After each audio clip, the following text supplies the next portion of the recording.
Okay, so welcome to another deep dive.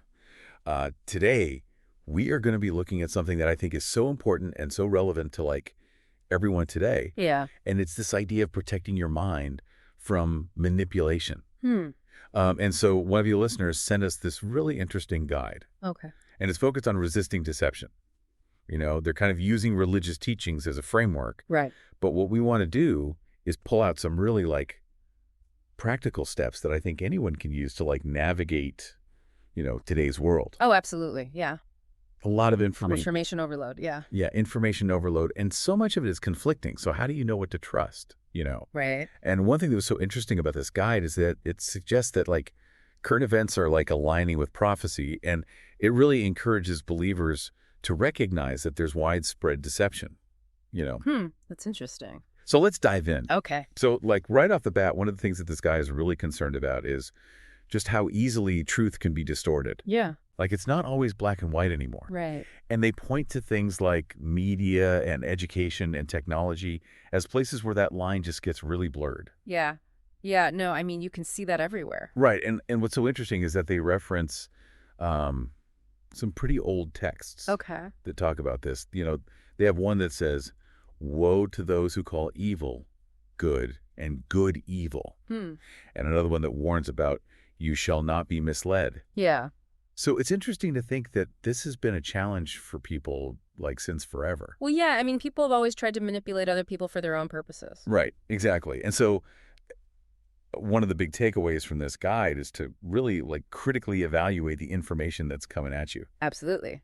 Don't just accept everything. Yeah. And they encourage people to ask does this information fit with my core principles or beliefs? Right. Right. So they have this really specific framework because it is a religious text. Sure. But I think for anyone listening, you can kind of reframe that question and ask yourself, does this information align with a consistent understanding of the world? Right. Something that you find to be reliable. Yeah. Like you have your own sort of touchstones that you can measure things against. Exactly. Yeah. Yeah. And that brings us to another really important point, which is this idea of having those foundational principles or a source of truth to measure things against. Hmm. And so the guy talks about regularly engaging with its source of truth for guidance.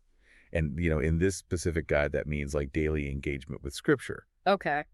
But again, you can kind of broaden that out and think about what are the sources of core principles or reliable information that resonate with you? Right. Yeah. And that could be anything like deeply researched journalism or philosophy or scientific studies. Right. Any source that you feel consistently offers a grounded perspective. Exact. Right. And the key here is to make that engagement a habit. They talk about daily engagement. Yeah, you can't just do it once and then forget about it. Yeah.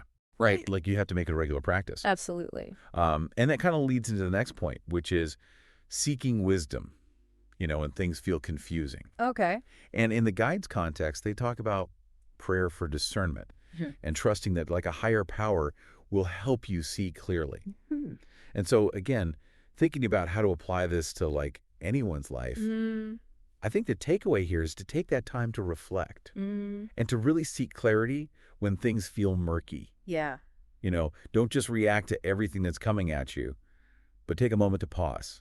Right. And try to understand things from different angles. Exactly. Yeah. Yeah. And the last point that they make, which I think is so important, especially in today's world, is this idea of being watchful against ideas that twist the truth. Right. They're always Yeah. testing them against their foundational texts. Yeah. So again, the actionable step here is to be discerning about new voices. Mm-hmm. Compare what you're hearing to established and reliable perspective. Right. Don't just jump on every bandwagon that comes along. Right, exactly. You need to be critical. Be critical, yeah, and think for yourself. Exactly. So basically, this guide's central idea is that grounding yourself in its truth source offers protection from deception. Okay. But I think more broadly, the steps that we can all take are, 1, be aware of potential manipulation. Right. 2, have some sort of reliable foundation of knowledge or principles. Mm-hmm. 3, actively seek clarity through reflection. Yeah. And 4, be vigilant about new information. Be careful about what you believe. Exactly. And so here's something for you to think about. Okay. In this world that's just saturated with information, Yeah. what serves as your personal guiding light?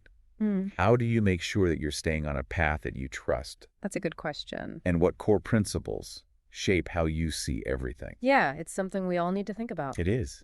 And that's your deep dive for today. Thanks for listening, everybody. See you. Bye. Bye.